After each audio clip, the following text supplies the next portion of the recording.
Gaano nga ba kalakas ang hari na maengkanto kontra sa itim na babaylan? Posible nga bang tulungan ng haring engkanto ang isang tao?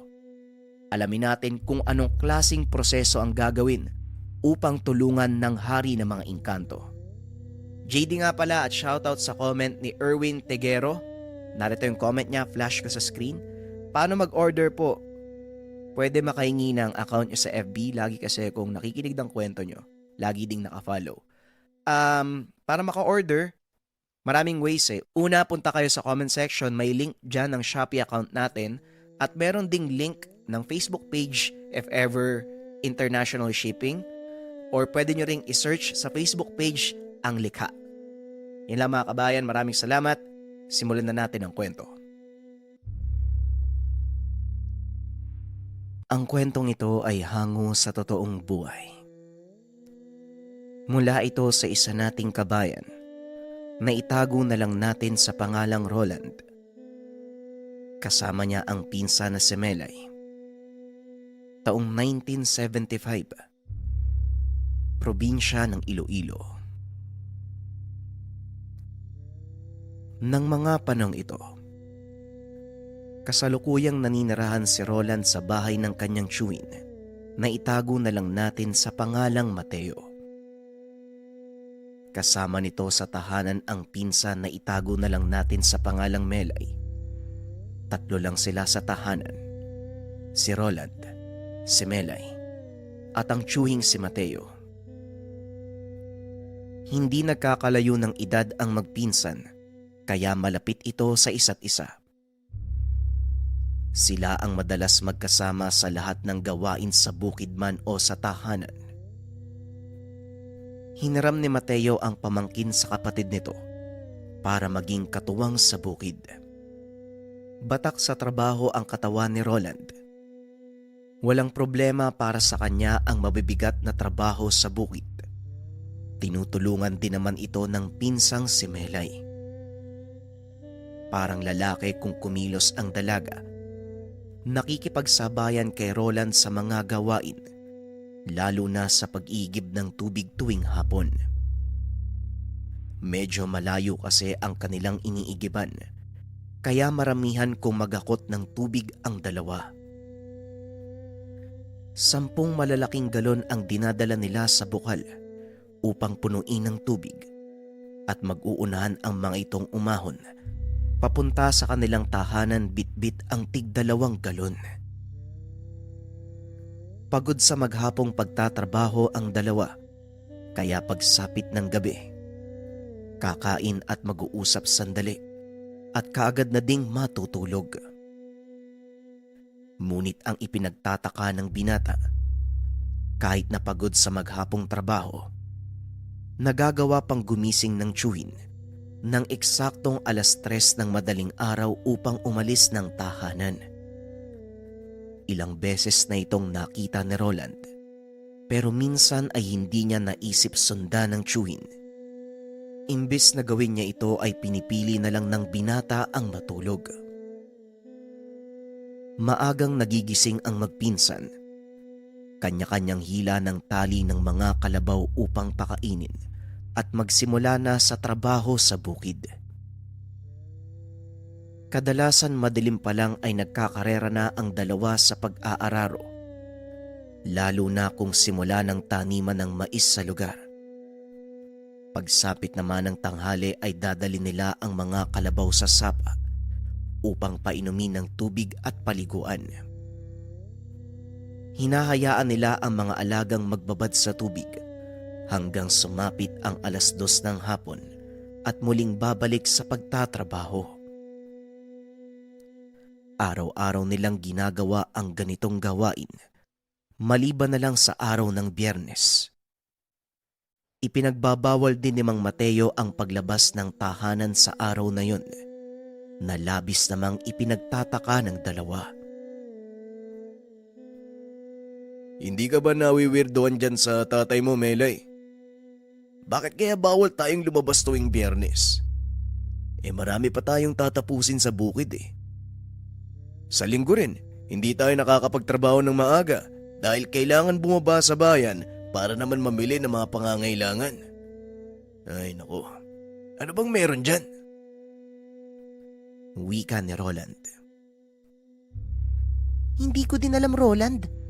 Kahit ako nagtataka nga eh. Ganyan kasi si Tatang simula nang namatay si Nanang. Tugon ni Melay. Hindi na lang nila ito pinansin. Kalaunan nasanay na din si Roland.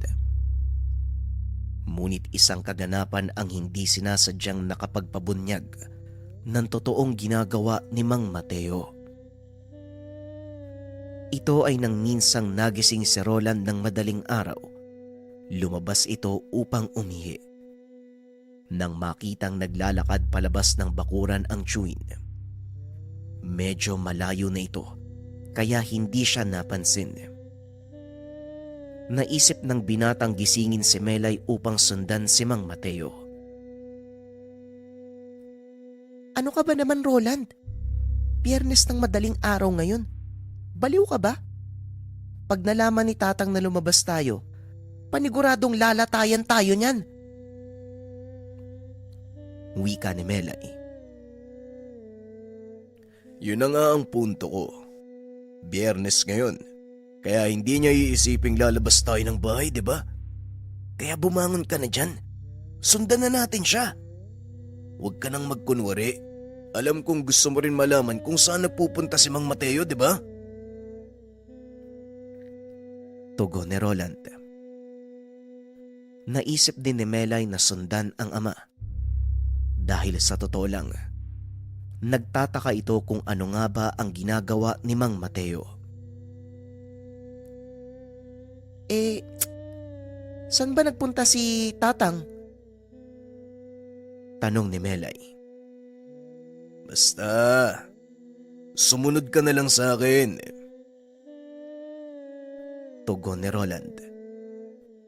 Akmang lalabas na sila ng tahanan nang biglang may nagpakitang malaking nilalang.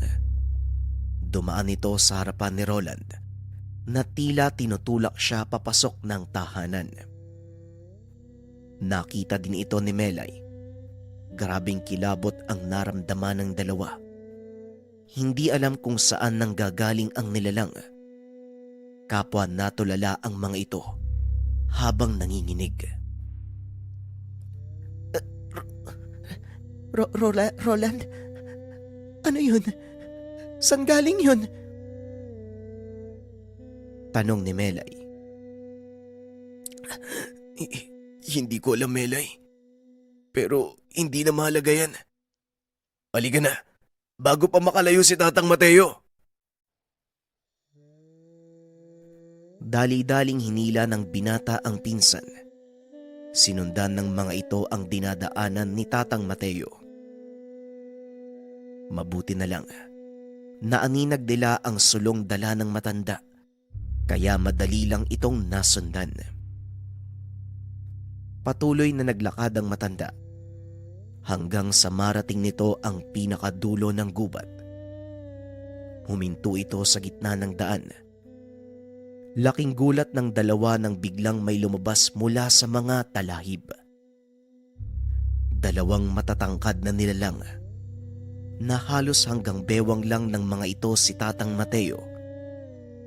Ang isa ay yumapos sa matanda at ang isa naman ay hinihimas ang ulo nito. Napansin ng dalawa na may dalang sako si Tatang Mateo. Inabot ito sa mga nilalang at tila tuwang-tuwa ang mga ito sa ibinibigay ng matanda.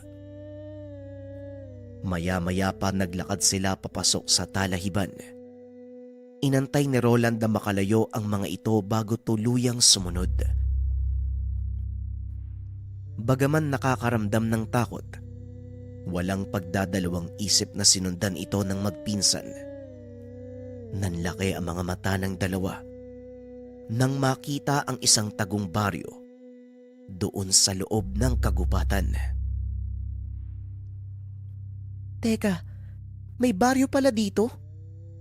Ngayon ko lang nalaman to ah. Wika ni Melay.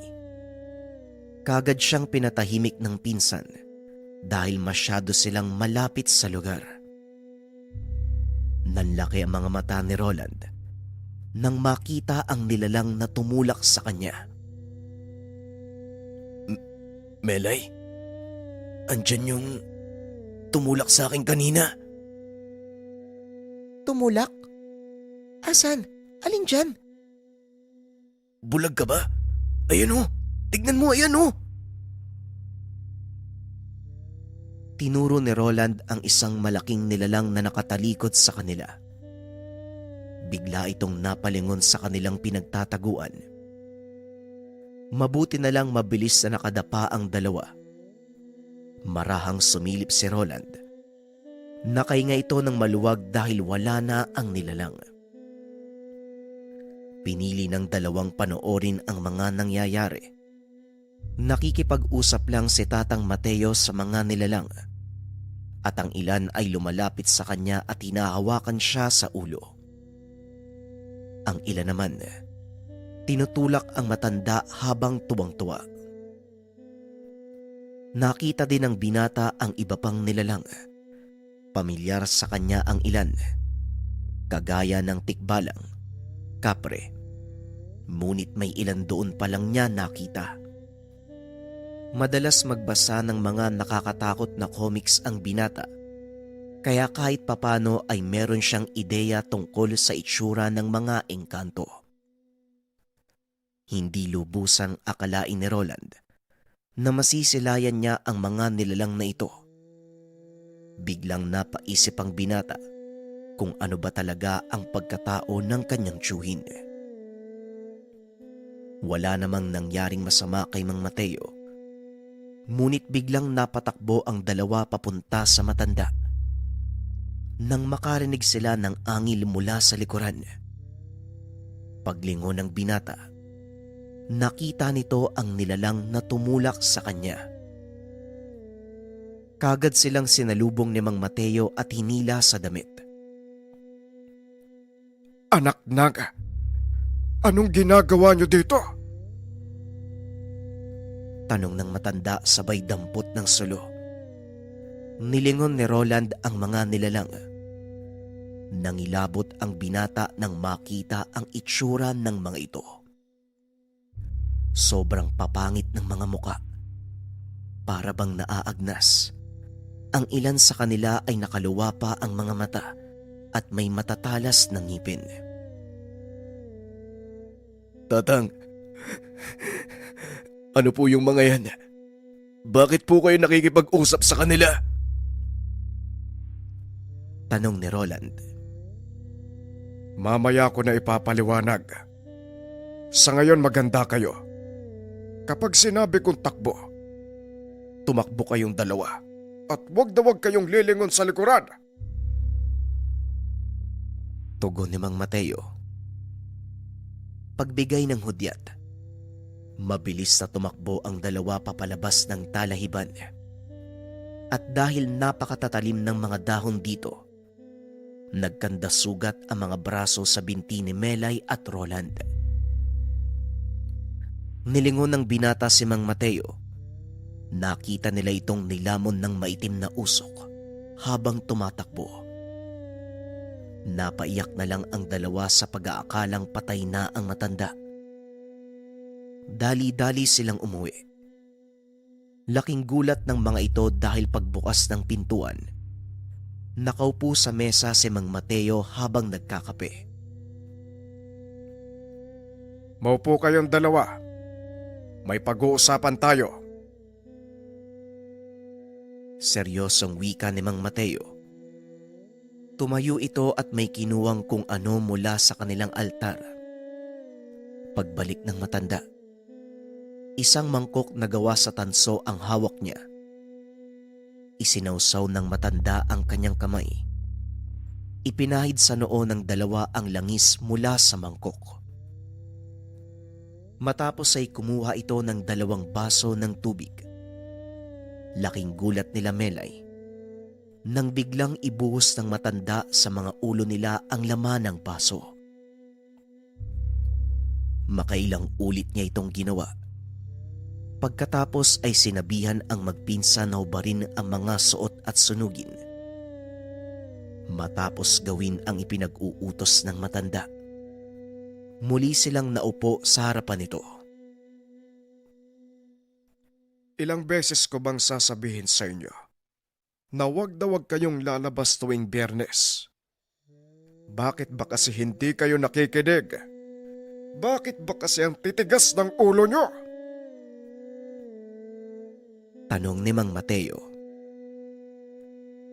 Pasensya na po, Tatang. Hindi na po mauulit. Tugon ni Roland. Wala na tayong magagawa dahil nangyari na. Pero wag kayong mag-alala. Dahil sa ginawa kong ritual, hindi na nila kayo hahabulin pa. Muling wika ng matanda. Tatang, sabihin niyo naman po, ano po yung mga nilalang na yun? At bakit po kayo nakikipag-usap sa kanila? Tanong ni Roland. Napabuntong hininga ang matanda. Sa isip nito wala nang rason pa para itago ang lahat. Kama-kama ang tawag sa kanila. Mga engkantong nakatira sa kailaliman ng lupa. Nakipagkasundo ko sa mga yon dahil kailangan ko ang tulong nila. Tugon ni Mang Mateo. Tulong? Para saan naman po, Tatang? Muling tanong ni Roland. Pinaliwanag ng matanda ang dahilan. Ayon dito, may mga lahi ng engkantong nanggagambala sa mga tao. Naghahanap sila ng mabibiktima upang pagsaluhan ng kanilang gaganaping piging. Nangyayari ito tuwing ikalawang pagbilog ng buwan at ang kaganapang iyon darating na sa loob ng 2 araw. 2 araw mula ngayon, magaganap ang ikalawang pagbilog ng buwan. Magdadaos ng piging ang mga galmog. Sila naman ang mga engkantong kumakain ng tao. At sa tulong ng isang babaylan, isasagawa nila ang ritual. Ito ang kailangan kong pigilan, kaya ako nakikipagkasundo sa mga kama-kama. Pagpapaliwanag ni Mang Mateo. Bakit naman po kayo yung kailangang gumawa ng paraan para po pigilan sila? Tanong ni Roland. Matagal nang tungkulin ng aking pamilya ang pigilan ng anumang masamang gawain ng kahit anong elemento. Isa kong babaylan, Roland. Tugon ni Mang Mateo. Di nga tang, bakit di ko alam? Pilosopong tanong ni Melay. Matagal ko nang gustong sabihin sa iyo ang lahat.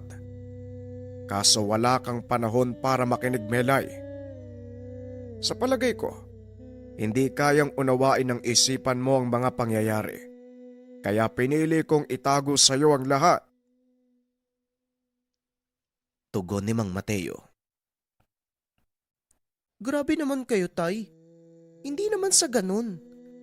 Siguro nga hindi ko mauunawaan noon. Pero ngayon iba na, no? Muling wika ng dalaga. Paano naman po yan ngayon, Tang? Magagalit ba sa inyo yung mga kaibigan yung engkanto? Nakita po kami dun eh. Tanong ni Roland. Malamang magagalit sila. Pero magagawa naman yon ng paraan. Kakailanganin ko nga lang ng tulong nyo. Sa ayaw at sa gusto nyong dalawa, kasali na kayo dito. Wala nang atrasan. Yan ang napapala kapag matigas ang ulo. Tugon ni Mang Mateo. Ano naman pong paraan yung naisip nyo? Iaalay nyo po kami ni Melay. Wala namang ganyanan, Tang. Muling tanong ni Roland. Biglang napatayo si Melay at umalis ng sala. Naalala ko, wala pa pala tayong agahan. Magsasaing na muna ako. Wika ng dalaga. Napangiti si Mang Mateo sa naging reaksyon ng anak. Huwag kayong mag-alala. Hindi ko kayo iaalay. Walang ganon, Melay. Pero kailangan yung dumalo sa piging na ihahanda ko. Hingi tayo ng kapatawaran sa panggagambala sa pagpupulog. Tugon ni Mang Mateo. Wala namang nagawa ang dalawa. Dahil alam nilang malilintikan sila kay Mang Mateo kung sakaling hindi sila sumang-ayon. Pagkatapos kumain ay tumambay ang dalawa sa bakuran at nag-usap. Nagsisihan ang mga ito sa nangyari. Ikaw naman kasi. Ano ba kasing meron dyan sa utak mo? Bakit ka sumunod kay Tatang? Tanong ni Melay. Gusto ko lang naman malaman kung ano yung ginagawa niya eh. Malay ko bang pumupunta yun sa mga engkanto? Tugon ni Roland. Paano ngayon yan? Paano pag di tayo napatawag ng mga engkanto? Di tayo yung magiging hapunan nila. Ayoko pang mamatay, no? Tanong ni Melay. Sa palagay ko, hindi naman siguro. Kagaya ng sinabi ni Tatang Mateo, kakausapin lang natin sila. Tapos, makikipagsaya. Yun lang naman siguro eh. Ayos na yun. Tugon ng binata. Habang nag-uusap ang mga ito, isang lalaki ang dumaan at para iwasang marinig ang kanilang usapan, kapwa sila tumahimik. Ngunit laking pagtataka ni Roland dahil huminto ito sa harapan nila. Dali-daling tumayo ang binata upang punta nito. Kaso hinarang siya ni Mang Mateo. Ako nang bahala dito. Pumasok kayo ng pinsan mo sa tahanan. Wika ng matanda. Dali-daling pumasok ang dalawa. Mula sa bintana, pinakinggan ng mga ito ang usapan ng lalaki at ni Mang Mateo. Ang lakas naman ng loob mong magpunta dito. Hindi mo ba alam na pwede kang mapahamak sa ginagawa mo? Nasa teritoryo kita. Hindi ka sasantuin ng mga kaibigan ko. Wika ng matanda. Huwag kang mag-alala. Dahil wala naman ako masamang intensyon. Naparito lang ako para balaan ka. Huwag mong subukang makialam sa gawain ni Primo dahil mapapahama ka lang. Isipin mo ang 2 kabataang nasa loob ng tahanan mo. Sige, una na ako. Tugon ng lalaki. Napalingon si Mang Mateo sa dalawa na nooy nagtago sa gilid upang hindi makita ng tiyuhin. Huwag kayong magtago. Alam kong narinig niyo ang lahat. Ngayon, panganib na ang kakaharapin natin. Wala nang dahilan para umatras. Wika ni Mang Mateo. Tama po kayo, Tatang. Hindi nga po namin maiiwasan to, no? Kasali na kami sa mundong ginagalawan nyo. Kailan nyo po ba balak idaos ang piging? Tanong ni Roland. Hindi inaasahan ni Mang Mateo ang tanong nito. Sa lalong madaling panahon, kaya ihanda niyo ang mga sarili niyo. Tugon ni Mang Mateo. Pagsapit ng hapon, inutusan nito ang dalawa upang ilipat ang kalabaw. Dali-dali namang sumunod ang mga ito dahil ang bili ng matanda, huwag silang magpapaabot ng dilim sa labas. Habang papauwi, nakasalubong ng dalawa ang isang lalaki Nakatitig ito sa kanila. Malayo pa lang ay kakaiba na ang pakiramdam ng binata. Patuloy silang naglakad hanggang sa magtapat sila ng lalaki at dito narinig ni Roland na may kung anong binubulong. Napahinto ang binata at nilingon ang lalaki. Teka, nasaan na yun? Biglang nawala. Wika ni Roland. Aba oo nga no. Nasaan na yung nakasalubong natin? Tugon ni Melay. Nagkatinginan ang dalawa at kagad kumaripas ng takbo. Pagkarating sa kanilang tahanan, nag-unahan ang dalawa sa pagkwento kay Mang Mateo. Tang, may nakasalubong kami kanina lalaki. Tapos meron po siyang binubulong. Pagtingin po namin, bigla po siyang nawala eh. Wika ni Melay. Oo nga po, Tang. Hindi ko alam kung sino eh. Ngayon ko lang po nakita yung taong yun eh. Wika ni Roland. Unti-unti na silang nagpaparamdam. Kailangan ng maisagawa ang piging. Roland, pwede ka bang humuli ng 2 malalaking kambing? Samahan mo na din ang 3 inahing manok. At ikaw naman, Melay, magsaing ka gamit ang malaking kaldero. Kumuha ka doon sa lagayan natin ng itim na bigas. Ayaw ng mga engkanto ng bigas natin. Dali-daling sumunod ang dalawa. Kinatay ni Roland ang kambing. Binilinan nito ng matanda na wag itapon ang dugo. Inihiwalay din nito ang puso at atay. Ganon din ang ginawa sa mga manok. Nagluto ang matanda ng 2 uri ng pagkain. Ang isa ay may asin, ang isa naman ay wala. Buong gabi silang naghanda hanggang sa sumapit ang Sabado ng umaga. Tang, luto na po ang lahat ng ulam. Saan ko po ito ilalagay? Tanong ni Melay. Mamaya na yan. Siguraduhin mo lang na nakahiwalay ang walang asin. Dahil yan ang ipapakain natin sa mga panauhin. Tulungan niyo kong buhatin ang malaking tabla ng naras sa likod ng bahay. Kailangan natin itong dalhin sa gitna ng gubat. Doon idadaos ang piging. Tugon ni Mang Mateo. Halos hindi makahinga ang dalawa dahil sa pagod. Ilang sandali pa ay nagawa nilang dalhin ang mga pagkain. Kasama ang dugo at hilaw na puso at atay ng mga kinatay na hayop. Sandali lang po, Tatang. Para sa naman itong mga atay at dugo?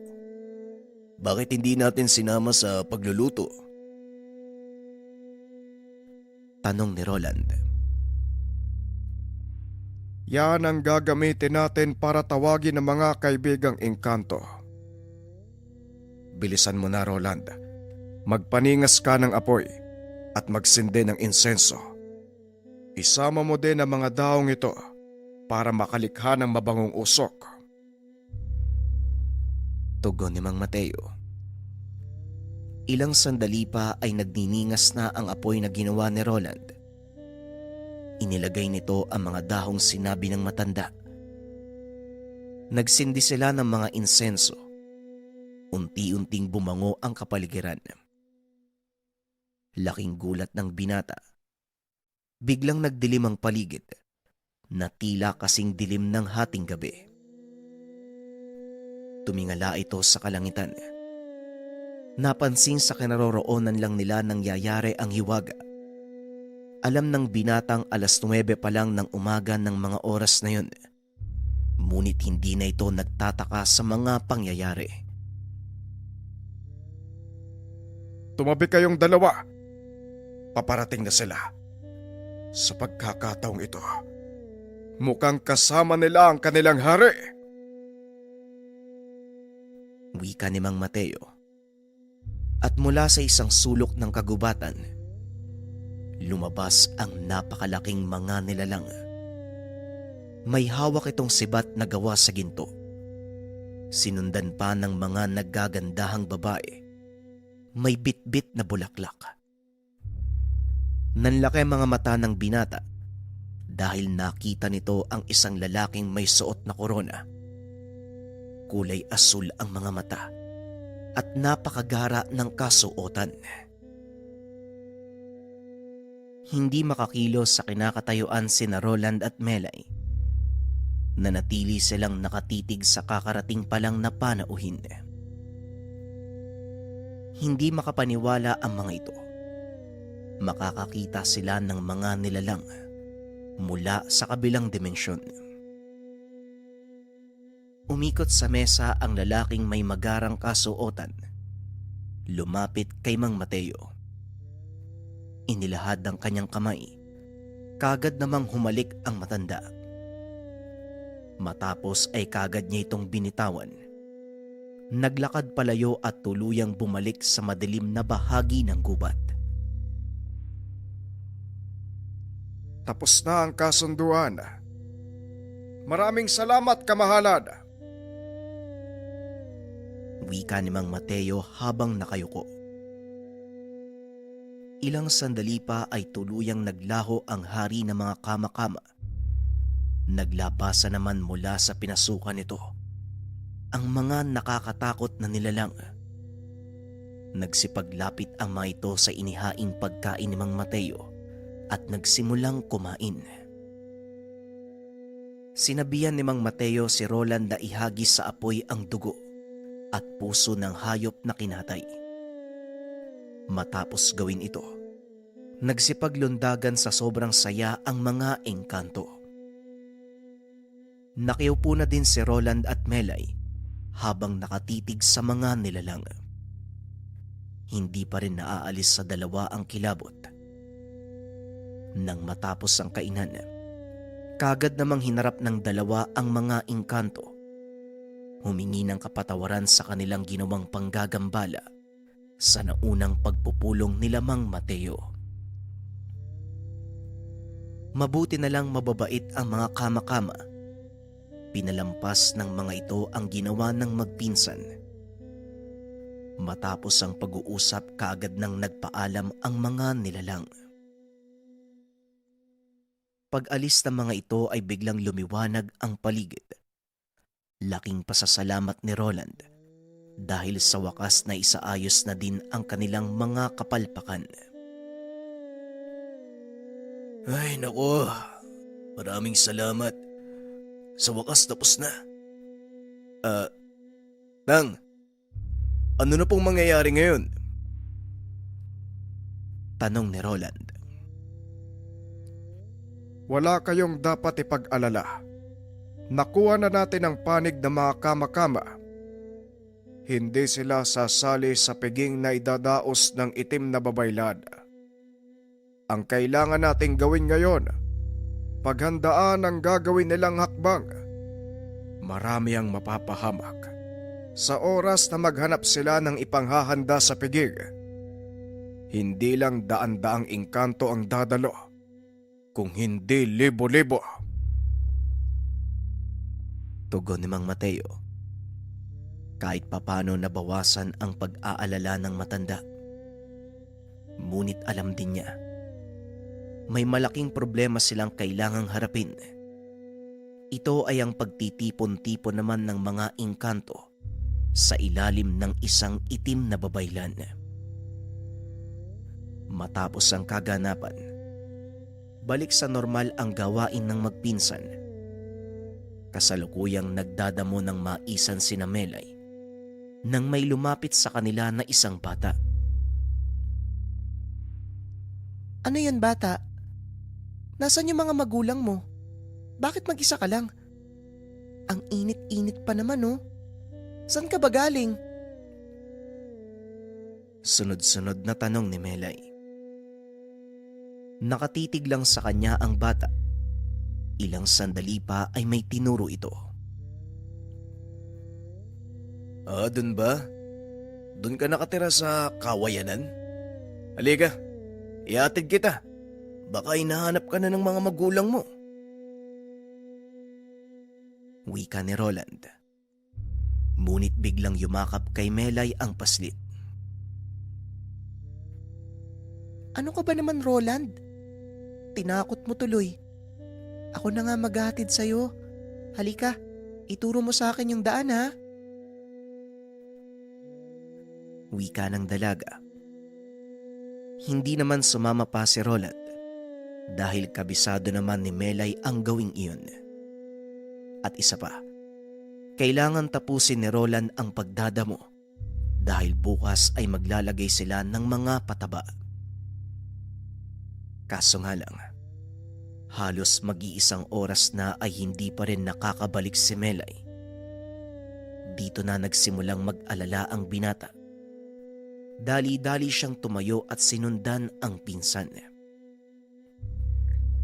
Naglakad si Roland papasok sa kawayanan.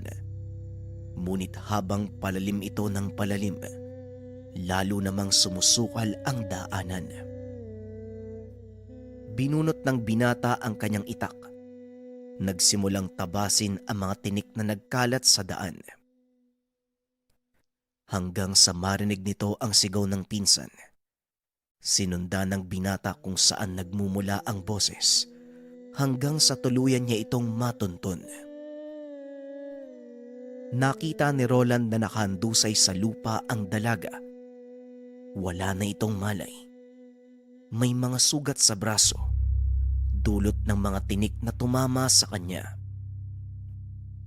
Ginising ng binata ang pinsan ngunit hindi ito magising. Kaya naman dali-dali niya itong binuhat upang iuwi. Pagkarating sa tahanan, sunod-sunod na tanong ang inabot ni Roland, ngunit wala itong maisagot. Ang tanging nasabi lang ng binata, natagpuan nito ang pinsan sa loob ng kawayanan. Naupo ang matanda sa tabi ni Melay. Dinama ang pulso nito. Laking gulat ni Mang Mateo. Biglang dumilat ang dalaga at hinawakan siya sa kamay. Sinabi ko sa'yo na huwag kang makikialaba. Hindi ka nakinig. Ngayon pagbabayaran ng anak mo ang pagiging pakialamero mo. Wika ni Melay. Alam ni Mang Mateo na hindi ito ang kanyang anak. Maging si Roland ay nagulat dahil iba ang boses na lumalabas sa bunganga ng pinsan. Mabilis na dumukot ng kung anong bagay ang matanda mula sa kanyang bulsa. Idiniin ito sa palad ng dalaga. Napayaw ito. Nagmakaawa sa matanda na itigil ang ginagawa. Ito ang malaki mong pagkakamali. Dahil pumasok ka sa katawan ng anak ko.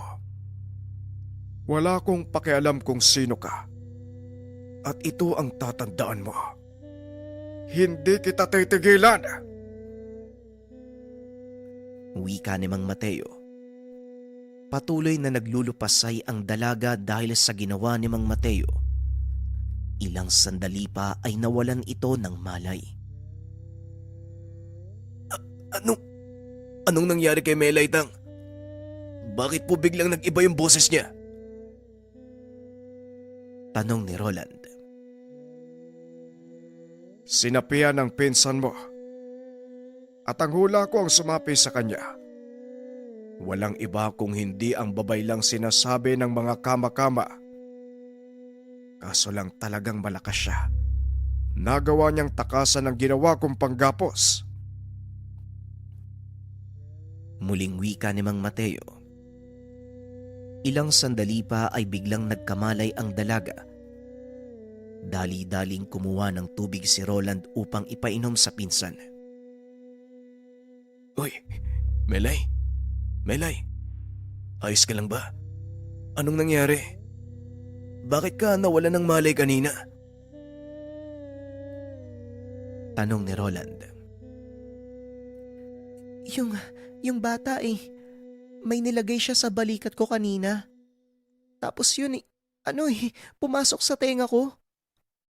Hanggang ngayon, naririnig ko pa. Naririnig ko yung pagkilos ng insekto Tugon ng dalaga. Dali-dali namang kumuha ng langis ang matanda. Ibinungus ito sa tenga ni Melay. Ilang minuto pa nakita na nito ang insektong gumagapang palabas. Hindi nga ako maaaring magkamali, Roland. Maganda ka na. Tutulungan mo ko maglagay ng proteksyon sa paligid. May posibilidad na pasukin nila tayo ngayong gabi. Ang insektong ito ang magsisilbi nilang gabay. Hindi lang malakas na babaylan ang kalaban natin. Isa rin siyang mahusay na mambabarag. Pagpapaliwanag ni Mang Mateo. Naghakot na mabagakay si Roland gamit ang kanilang kalabaw. Isa-isa itong itinayo nila Melay sa paligid ng tahanan. Kasunod nito, nanguha din ng ugat ng tubli ang binata upang gamiting panlason sa mga matutulis na dulo ng itinayong pakod. At habang ginagawa nila ito, hinuhukay naman ng matanda ang ilalim ng bakod at tila may ibinabaon itong mga tuyong dahon. Nang matapos sa paghahanda, saka pa lamang ipinaliwanag ni Mang Mateo ang kanyang ginawa. Ang bagakay, may taglay na likas na pangontra sa mga masasamang elemento. Lumilikha din ito ng malakas na pananggalang sa itaas. Ngunit hindi nito kayang magbigay ng proteksyon mula sa ilalim ng lupa at doon naman papasok ang mga dahon. Ang kakayahan ng tuyong dahong ito, maaaring makapatay ng anumang insektong ginagamit ng mambabarag. Pero hindi pa rin tayo pwedeng magpakampante. Iba't ibang uri ng engkanto ang makakasalamuhan natin. Kaya iba yung pag-iingat pa rin ang kailangan. Pagpapaliwanag ni Mang Mateo. Paano naman po kung sakaling makalusot sila sa mga panangga natin? Tanong ni Roland. Napatingin sa kanya si Mang Mateo at muling nagsalita. Kung sakaling makalusot sila, tad-tad na karne ang kahihinat na nila. Nakapalibot sa buong kabahayan ng mga alaga kong engkanto. Tignan natin kung ano ang mangyayari. Tugon ni Mang Mateo. Sa pagkakataong iyon, labanan sa pagitan ng dalawang malakas sa babaylan ang mangyayari. Kinagabihan, pinagpahinga ni Mang Mateo ang dalawa habang nagbabantay naman ito sa kanilang atangan. Ngunit dahil sa kaganapan, hindi magawa ng magpinsan na makatulog. Marahang bumangon si Melay at pinuntahan si Roland sa kwarto nito. Anak ng Melay, ilang beses ko bang sasabihin sa'yo na huwag kang papasok sa kwarto ko? Kababae mong tao, nandito ka. Bakit ba? Ano bang meron? Tanong ni Roland. Pwede ba? Hinaan mo nga yung boses mo para kang ewan. Kasi hindi ako makatulog Ay nako, alam mo kasalanan mo yung lahat ng to Kung hindi ka sana nagpumilit na sundan si Tatang, hindi sana mangyayari to. Wika ni Melay. Laking gulat ng dalawa nang biglang magsalita si Mang Mateo mula sa atangan. Pwede ba, Melay? Itigil mo nga yung bunganga mo. Itigil mo ang pagsisi kay Roland. Walang may kasalanan sa inyo. Mangyayari ang lahat ng ito kahit hindi niyo ko sinundan. Tugon ni Mang Mateo. Biglang tumahimik si Melay at napatayo si Mang Mateo. Dali-daling lumabas ng kwarto si Roland dahil maging ito naramdaman ang kakaibang aura sa paligid. Mukhang nandito na sila, Tang. Anong balak mong gawin? Tanong ng binata. Mag-aantay lang tayo. Titignan natin kung makakalusot sila sa ginawa kong depensa. Tugon ni Mateo. Ilang sandali pa, nakita nila ang ilang figura ng mga taong nasa labas ng bakuran. May ilan pang palakad-lakad sa paligid. Sinusubukang maganap ng butas na maaari nilang pasukan. Tang, ano po bang kailangan nila? Bakit po sila nagpupumilit na pumasok? Tanong ni Melay. Ako ang sadya nila. At sa oras na makapasok sila sa bakod na ginawa ko, paniguradong pati kayo ay mapapahabak. Patawarin mo sana ako kung pati kayo ay nadamay. Ginawa ko ang lahat ng ito para magkaroon ka ng mapayapang buhay. Tugon ni Mang Mateo. Pwede naman tayong mamuhay ng normal, Tay. Kaso naiintindihan din kita. Alam kong isinilang kang kaakibat ang katungkulang ito. Hindi ko man lang maunawaan ang sinasabi ni nanay noon eh. Pero ngayon, alam ko na kung anong ibig niyang sabihin. Wika ni Melay. Kaya napagpasyahan ko din pong tumulong. Alam kong hindi madali para sa inyo ang lahat ng ito. Simula nang matuklasan ko ang lihim niyo, Tatang, ipinangako ko sa aking sarili na susundan ko ang yabag niyo. Kaya wag po kayo mag-alala dahil may kasama po kayo. Napangiti si Mang Mateo sa mga narinig. Kaso nga lang biglang naputol ang kanilang pag-uusap nang bigla na lang kumalabog ang ginawang bakod ng matanda. Kahit anong gawin nyo, hindi kayo makakalusot. Nagsasayang lang kayo ng lakas. Walang sino man ang makakasira sa ginawa kong depensa. Wika ni Mateo. Ngunit patuloy pa rin ang ginagawa ng mga nilalang na nasa labas ng kanilang bakuran. Nilingon nito si Roland na nooy naghahasa na ng itak. Tang, kung sakali mang makapasok sila, handa akong lumaban. Wika ng binata, sabay sukbit ng itak sa bewang. Walang silbi ang itak sa mga engkanto. Kunin mo sa altar ang batong itim na lagi kong hawak. Gamitin mo yan at huwag mong iaalis sa katawan mo. Sa pamamagitan ng batong yan, magagawa mong sakta ng malubha ang anumang engkantong makakasagupa mo. Wika ni Mang Mateo. Dali-dali naman itong sinunod ng binata. Pagkahawak pa lang niya sa bato, bigla siyang nakaramdam ng kakaibang kuryente. Banayad. Sobrang ginhawa sa pakiramdam. Tang, ano pong tawag sa batong to? Kakaiba po sa pakiramdam. Wika ni Roland. Ang tawag dyan ay pangil ng kidlat. Kinakatakutan ng mga elemento ang mutyang yan. Dahil sa kakayahan nitong maglabas ng malakas na bultahe ng kuryente.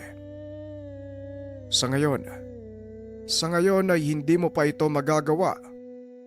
Pero kaya kang protektahan ng bagay na yan at bigyan ng kakayahang maibaon ng talim ng iyong itak sa katawan ng mga engkanto. Pagpapaliwanag ni Mang Mateo. Saka pa lamang napagtanto ni Roland na ang mga nilalang na nasa labas ng bakod ay mga engkanto. Ngunit ilang minuto pa ang lumipas Isa-isang nag-alisan ang mga ito. Napatingala si Roland. Napansing unti-unti nang sumisilip sa silangan ang papasikat na araw. Nakahinga ng maluwag ang binata dahil ang buong akala niya magkakaroon na siya ng totoong laban sa mga engkanto. Alam nito sa sariling hindi siya mananalo at posibleng mamatay. Pero sa isip ng binata, kailangan niya itong pagdaanan para matapos na ang kaguluhan. Sa ngayon, hindi na sila manggagambala. Pero pagsapit ng dilim, paniguradong babalik sila. Tignan mo ang kalagayan ng pinsan mo, Roland. Wika ni Mang Mateo. Kagad namang pumasok sa silid ni Melay ang binata. Nakita itong nakaupo sa gilid ng bintana. Sinilip ni Roland ang pinsan mula sa siwang ng pintuan. Ngunit laking pagtataka niya. Ilusyon ang nakita. Wala si Melay sa loob ng kwarto. Tiyo, wala po si Melay sa kwarto niya. Wika ni Roland. Dali-daling tumayo ang binata at binuksan ang kwarto ng dalaga. Hindi niya ito nakita. Kailangan nating lumabas, Roland. Ikuha mo ko ng abo doon sa kusina. Samahan mo din ng kaunting asin. Dalian mo! Dali-daling lumabas ang dalawa. Nagpatuloy si Roland sa abuhan upang tumakot ng abo. Nakakita ito ng baon ng nyug, kaya ito ang ginamit niya bilang pansalok. Matapos ay bumalik siya kay Mang Mateo. Inabot sa matanda ang baong punong-puno ng abo. Dali-daling kinuha ni Mang Mateo ang bao. Isinaboy ang laman nito sa silid ng dalaga. Laking gulat ng binata nang biglang may sumigaw. Lumitaw si Melay mula sa sulok ng kwarto. Tumambad sa dalawa ang isang nilalang na halos kamukha ng bayawak, ngunit kulay berde ang balat nito. Nang mga sandaling iyon ay hindi pa natatanggal ni Roland ang itak sa kanyang bewang. Dali-dali niya itong binunot. Akmang susuguri na sana ang nilalang nang bigla siyang pigilan ni Melay. "Sandali lang, Roland. Hindi siya kalaban." Wika ng dalaga. Anong sinasabi mo? Kamuntikan ka na niyang dukutin. Tanong ni Roland. Tama si Melay, Roland. Hindi nga kalaban ng nilalang na yan. Isa siyang hunyango mula sa panig ng Haring Kamakama. Hunyango, magsalita ka. Ano ang pakay mo? Wika ni Mang Mateo. Mabilis na gumapang ang nilalang papunta sa tabi ni Melay at muli itong tinakluban ng kanyang kapa. "Hindi po siya nakakapagsalita, pero nagagawa ko po siyang kausapin sa pamamagitan ng isipan. Naparito po siya sa pag-uutos ng hari ng Kamakama." Wika ni Melay. Kung ganon, tanungin mo ang kaibigan mo kung ano ang pakay niya. Kagad itong sinunod ng dalaga. Ayon sa nilalang, pinag-utusan siya ng ilan pang mga kauri upang protektahan silang tatlo. Binunyag din ng hunyango na sila ang pangunahing pakay ng babaylang itim. Matapos magpaliwanag ay isa-isang naglabasan ang iba pang hunyango. Nagkalat pala ang mga ito sa buong bakuran. Mukhang seryoso na to, Tatang. Wala nang atrasan. Kailangan na natin silang harapin. Wika ng binata at sumang-ayon si Mang Mateo. Nang mga sandaling iyon, ibinaba ni Mang Mateo ang depensa sa paligid ng tahanan. Sinira nito ang mga bakod na gawa sa bagakay Ngunit nanatili naman ang pananggalang sa mismong tahanan. Kailangan nating ibaba ang depensa para makapasok ang itim na babaylan. At sa oras na mangyari yon, sisiguraduhin kong hindi na siya makakalabas pa. Wika ni Mang Mateo. Paniguradong marami siyang isasamang alagad, Tatang. Handa na po ba kayo? Tanong ni Roland. Simula noon, hindi ako pumunta sa laban ng hindi nakakapaghanda. Manood ka sa mga mangyayari. Pag-uusap ng dalawa. Matapos itumba ang mga bakod, nanatili si Mang Roland sa bakuran upang antayin ang paglubog ng araw. Ito ang pinaka-inaantay ng itim na babaylan. Ang ikalawang pagbilog ng buwan, kaya alam ng matandang buong puwersang lulusob ang pangkat nito. Ngunit lingid sa kaalaman nila, may nakatagong patibong sa bukas na depensa ng matanda. Ilang sandali pa ay tuluyan ng nabalot ng dilim ang paligid. Unti-unti na ring sumilip ang buwan. Biglang tumahimik at tila huminto ang banayad na pag-ihip ng hangin. Maghanda ka, Roland. Paparating na siya! Wika ni Mang Mateo.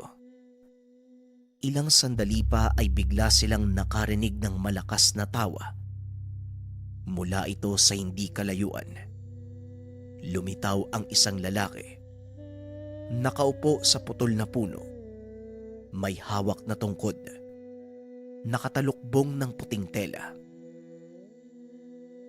Sa wakas, nagkita din tayo ng harapan. Mateo, ang lakas ng loob mong harapin ang isang kagaya ko.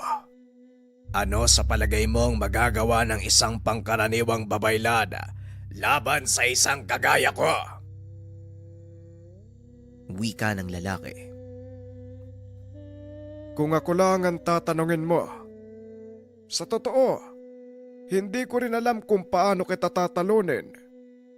Pero bakit hindi mo subukang lumapit sa akin para kapwa natin malaman?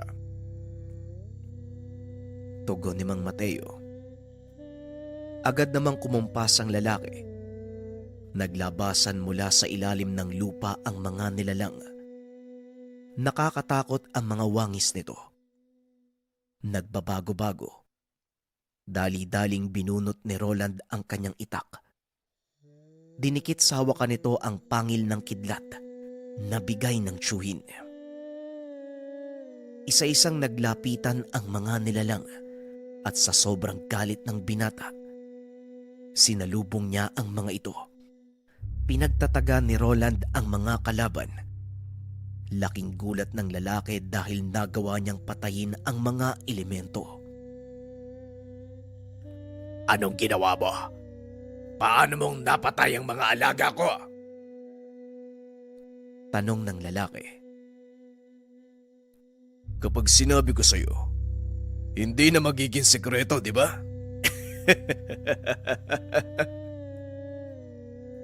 Tugon ng binata. Muling pinagtataga ang mga papasugod pang kalaban. Dahil sa sobrang inis na patayo ang lalaki, inalis ang talukbong nito. Talagang lapastangan kayong mga mabababang uri. Pagbabayaran niyo ang lahat ng ito. Wika ng lalaki. Walang pagdadalawang isip itong naglakad papunta kay Mang Mateo.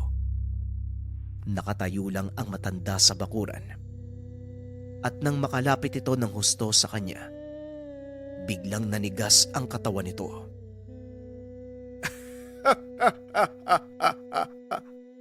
Tignan mo nga naman. Isang kataas-taasang babaylad na gawang linlangin ng ordinaryong manggagamot. Wika ni Mang Mateo. Lingid sa kaalaman ng lalaki, isang patibong ang inihain ng matanda para sa kanya. Mas lalo pa itong nanggalaite nang makitang naglilitawan ang mga kama-kama sa paligid. Roland, tumabi ka. Hayaan mong ang mga kaibigan kong kama-kama ang tumapos sa labang ito.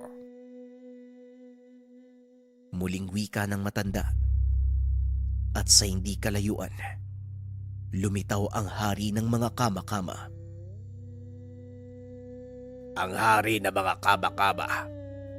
Paano mong nauto ang isang maharlikang engkanto? Tanong ng lalaki.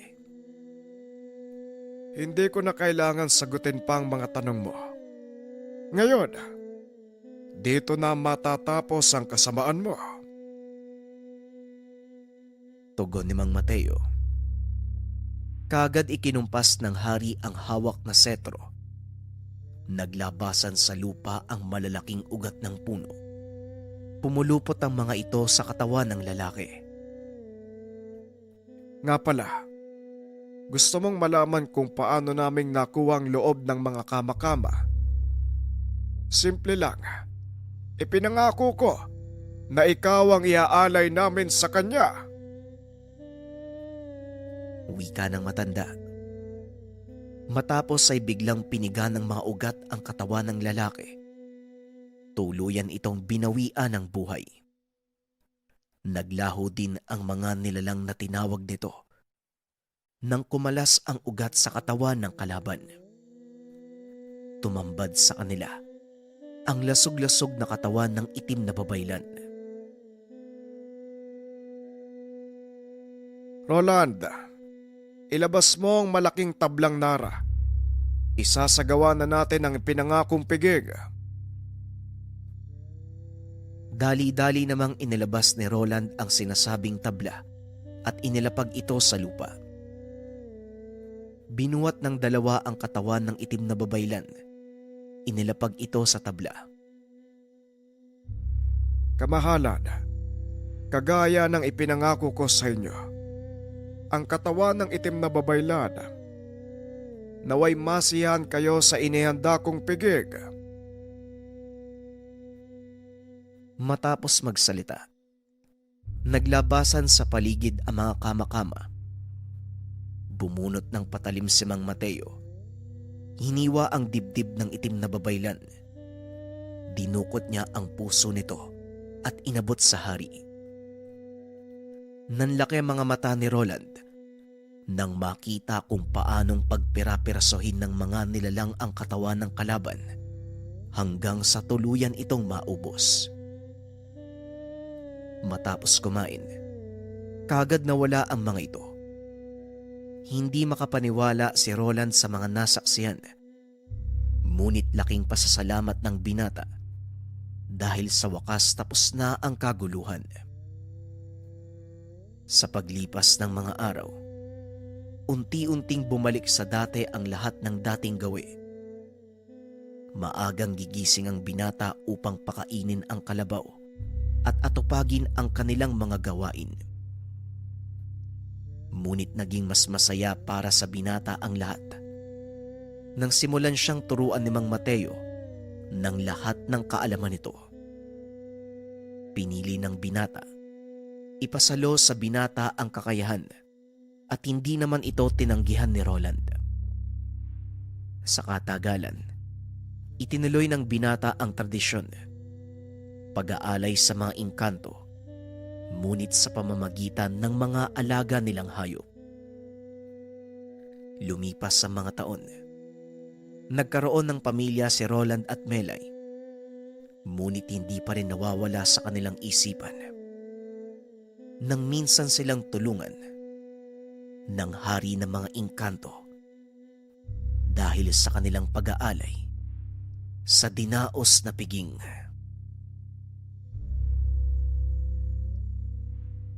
Gaano nga ba kalakas ang hari na maengkanto kontra sa itim na babaylan? Posible nga bang tulungan